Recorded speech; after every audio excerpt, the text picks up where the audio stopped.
Welcome back, everybody, to Just Keep Parenting. Glad to see you back here again. And hopefully, if you've got people you can share this with that might be having a down day with parenting or a frustrating parenting day or just some self-care. Last night I was on the phone with one of my nieces and we were talking about some parenting, mom guilt and those types of things. And I just said, sweetie, you just got to get on. You just got to listen to a couple of them just because I think they do help us refocus. I get Facebook messages, I get emails from people who just say, this was the reminder that I needed, right? And so if you've got somebody in your life that just needs a reminder, shoot them off one of the videos, and hopefully that will be helpful to them. So this week we're talking about how children use games and usable information as they're dealing with fear, right? Because anger has its roots in fear. We know that anger is usually a secondary emotion. And when we feel angry with people that we love, we're usually full of fear as well, right? And I'm still remembering the story of the little girl, who she's running towards the corner and the mother is running after her yelling, stop, stop, stop at the corner. And she finally grabs the little girl just as she's stepping off of the corner, and the little girl turns around and she's like, what's a corner, mommy? Right? And so she had turned it into a game because her mother was yelling. So that was causing fear in the little girl. So anyway, when we get angry, our children can sense, right? Or our fear, and then it frightens them, right? And sometimes we're angry, like this mother was. It wasn't that she was so angry as much as she was fearful for this child's life, but that comes out as anger, right? They often turn these scary situations into games, right? You might remember Jessica, the little girl from Texas that fell into a well, right? And after 2 days of digging, they found her singing, right? So down in the well, it's dark, there's dirt everywhere, but she had used a singing game, to handle and to master, really, her dreadful predicament that she was in. If you watch cartoons with your children, our research has told us that there's about 25 violent acts per hour in a cartoon. And so sometimes we find our children begging for these toys, right? Action figures from these cartoons. And one of the reasons that I thought was so interesting for this begging is because the children are trying to, quote unquote, master their fears, right? They've seen these scary things on the cartoons, and so they want these action figures so that they can play for hours, right? Mastering the fearful situations that they've seen the characters play. So they've turned that into a game, right? It scared him. I got to figure out how to deal with this fear, and so I'm going to turn it into a game. And when we use an aggressive voice, it does sound angry, right? And children sense that if an adult is angry, they must also be afraid, because that's what their brain, that's what their development is telling them at that age, right?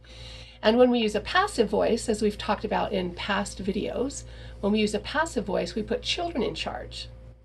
And that can be quite scary for them as well, right? So when the children hear these two types of voices, they feel frightened, right? And they turn it into a game in order to regain their sense of control, right? And so toddlers are really great at this. Let me read you this situation. It's on page 86 if you have the book.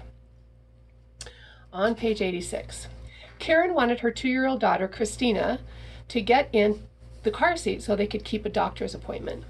Karen said, Christina, get in your car seat. Over here, honey. Here's the car seat. Come on, get in.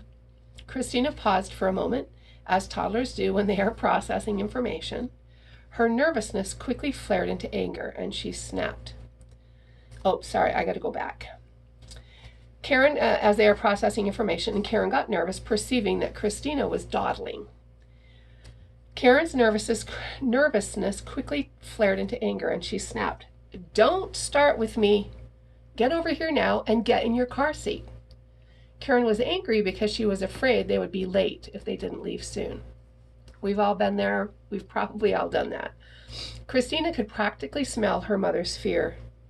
In response, Christina ran away, looking back at Karen over her shoulder and giggling as if they were playing tag. So she's turned it into a game.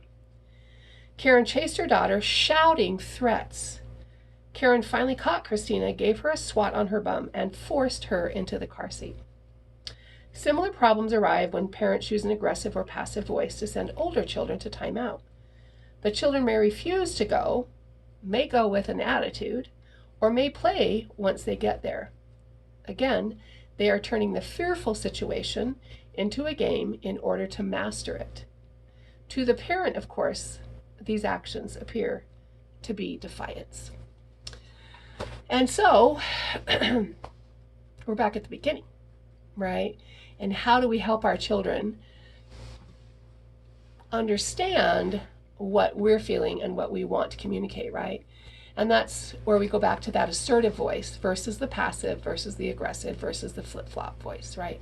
And you can find those videos back a couple of weeks ago. So as we use an assertive voice to keep fear out of conflicts with children, we'll avoid these issues, right? So that sounds really easy to do. So I'm just not aggressive, I'm just not passive, I just have to be assertive. Yeah, that's easier said than done, isn't it? So I've given you some helps back in another video called This is what assertive voices look like and sound like. So you're welcome to look at that one. But as we use an assertive command, it tells the child what we expect from them when we can't offer a choice, right? Because we're big into choices. Do you want to wear these clothes or these clothes, right? Do you want to sit in on this side of the chair or on this side of the chair, right? And so we can, or the bench, I guess, can't be a chair, but we can offer choices a lot, and it helps them to feel in charge. It helps them to make choices, right? But there are times when we just can't offer choices as adults in their life, right? So when we tell our children to bathe, to wake up, or to get dressed, we expect these things to be done, right? There aren't choices about whether the child will comply. So when we expect obedience, we need to say them as assertive commands, right? And just as I say the word assertive commands, it's like, ooh, is that, ooh, you know, some people might not like that phrase, assertive commands. But when you look at it, right, you need to tell them what's expected. The choice comes with how it's done, right? How does that child complete the task, right? You can take a bath in the morning or you can take it at night, right? Or you can take the bath right after dinner or right before you go to bed. So then the child still feels like they have some control, but you still have to take a bath, right? I know that I have a friend that they love to do that with the garbage. Sweetie, it's your job to take the garbage out. So are you going to do it before you go to school or after you go to school? Right, so the assertiveness, when we talk about assertive commands, that might make us wrinkle a little bit, but in actuality, you just heard me and it didn't feel awkward, right? You need to take the garbage out, so you can do it here or you can do it here, right? You're offering them those choices. So you're offering them not only a choice, but you're also offering them a tool that they can use in their own life, right? And so the secret is to giving assertive commands to tell your children what to do and then give them usable information on how to do it, right? So there was a story in the book about this little girl that was twisting her sweatpants into a cord. She's twisting and twisting and twisting instead of dressing, right? And so there's 5 choices. So I'm going to give them all to you and you can choose the one that you think is the best one if we're talking about assertive parenting. The first one says, Mommy will be late to work if we don't dress quickly. Remember, we want to choose usable information. Mommy will be late to work if we don't dress quickly. 2, so you want me to take your clothes away? 3, what's wrong? Why aren't you dressing? 4, do you want to go outside? Hurry up and we'll go. 5, Maggie, lay your pants out flat and slide your legs in. I will help you lay them out. So the 5th one is the right one, right? It's usable information, right? The others we may be trying to beg, which we know is not assertive. We may be trying to make them feel shame, right? Or guilt, which there again is not being assertive. But that last statement gives Maggie information that she can understand, she can process, and she can use, right? The other statements confuse them, they heighten the parent's frustration and irritation. And so one of the things as we think about being an assertive parent is give them usable information. I was at a lunch date today and with one of my former teachers, and as I was watching her deal with her 2-year-old, it just made my heart happy, right? As she would say to the child, okay, go talk to the elephant and then come give mommy a high five. And so the little girl would run down, do the little elephant, and then come back, right? And give her mom a high five. Again, mommy. So she'd run down to the elephant, do the elephant sound, and then come back and give her mommy a high five.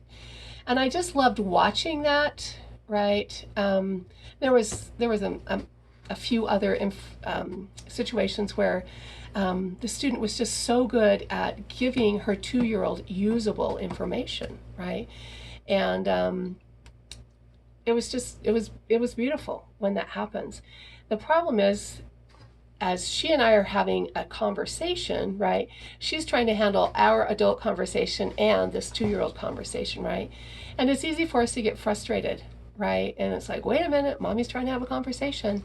But I never heard that from her. I said, oh, as she would talk to her, she'd say, okay, sweetie, this is what we're doing. This is what you can do. This is what mommy's doing. Oh, you want this? Great, you can do this. Do you want to sit here? Do you want to sit here? So giving her those choices. She was tired and she was angry, right? But even within that, she was able to give her usable information and make choices. So that's our goal for this week, my friends, is to give our children usable information so that as we give assertive commands, right? If that's a word that makes you feel uncomfortable, just call it information. As we give them assertive information, then they get usable information, right? So, and watch your children and see if they're running away from the anger that they may feel, that they may interpret from you as we use aggression with them. Good luck, and watch another video if you're frustrated today, right? Take 10 minutes of self-care, watch a video, and pass it on to others. Thanks for watching. Thanks for being a great parent. Pat yourself on the back today. As we tell the children, kiss your brain.